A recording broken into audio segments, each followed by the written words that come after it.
ದೇಶದಲ್ಲಿ ಎಲ್ ನಿನೋ ಪ್ರಭಾವದಿಂದಾಗಿ ಮುಂಗಾರು ಕೊರತೆ ಉಂಟಾಗಿರುವುದು ಎಲ್ಲರಿಗೂ ತಿಳಿದಿರುವ ವಿಚಾರ. ಈ ಸಂದರ್ಭದಲ್ಲಿ ಬರಗಾಲದಿಂದಾಗಿ ದೇಶದ ಯಾವುದೇ ಪಡಿತರರ ಮನೆಯಲ್ಲಿ ರೇಷನ್ಗೆ ಕೊರತೆ ಉಂಟಾಗಬಾರದು ಎಂಬ ಸದುದ್ದೇಶದೊಂದಿಗೆ ಕೇಂದ್ರ ಸರ್ಕಾರ ಮಹತ್ವದ ನಿರ್ಧಾರ ಕೈಗೊಂಡಿದೆ.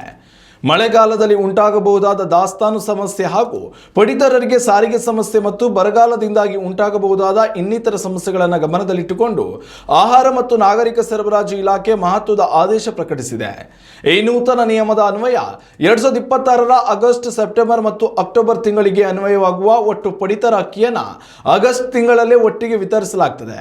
ರಾಷ್ಟ್ರೀಯ ಆಹಾರ ಭದ್ರತಾ ಕಾಯ್ದೆಯ ಅಡಿಯಲ್ಲಿ ಈ ಸೌಲಭ್ಯ ದೊರೆಯಲಿದ್ದು, ಸಾರ್ವಜನಿಕರು ಅಥವಾ ನ್ಯಾಯಬೆಲೆ ಅಂಗಡಿ ಮಾಲೀಕರು ಯಾವುದೇ ಶುಲ್ಕ ಪಾವತಿಸುವ ಅಗತ್ಯವಿರುವುದಿಲ್ಲ.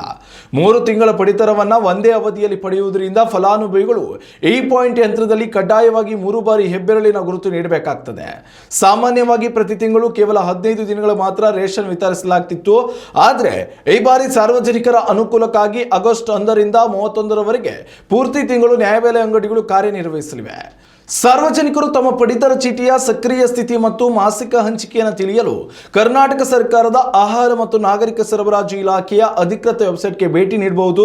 ಒಂದು ವೇಳೆ ನ್ಯಾಯಬೆಲೆ ಅಂಗಡಿಗಳಲ್ಲಿ ಅಕ್ಕಿ ವಿತರಣೆಗೆ ನಿರಾಕರಿಸಿದ್ರೆ ಅಥವಾ ನಿಯಮ ಮೀರಿ ಹೆಚ್ಚುವರಿ ಹಣಕ್ಕೆ ಬೇಡಿಕೆ ಇಟ್ಟರೆ ಗ್ರಾಹಕರು ತಕ್ಷಣವೇ ರಾಷ್ಟ್ರೀಯ ಸಹಾಯವಾಣಿ ಸಂಖ್ಯೆ 1967 ಅಥವಾ 180042593339ಗೆ ಕರೆ ಮಾಡಿ ನೇರವಾಗಿ ದೂರನ್ನು ದಾಖಲಿಸಬಹುದಾಗಿದೆ.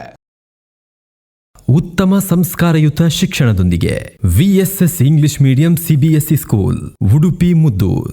ನರ್ಸರಿಯಿಂದ 10ನೇ ತರಗತಿವರೆಗೆ ಶಿಕ್ಷಣದ ಜೊತೆಗೆ 5ರಿಂದ 10ನೇ ತರಗತಿವರೆಗಿನ ವಿದ್ಯಾರ್ಥಿನಿಯರಿಗೆ ಉತ್ತಮ ಹಾಸ್ಟೆಲ್ ಸೌಲಭ್ಯವೂ ಇದೆ. ನಿಮ್ಮ ಮಕ್ಕಳ ಪ್ರವೇಶಾತಿಗಾಗಿ ಈ ಸಂಖ್ಯೆಗೆ ಕರೆ ಮಾಡಿ.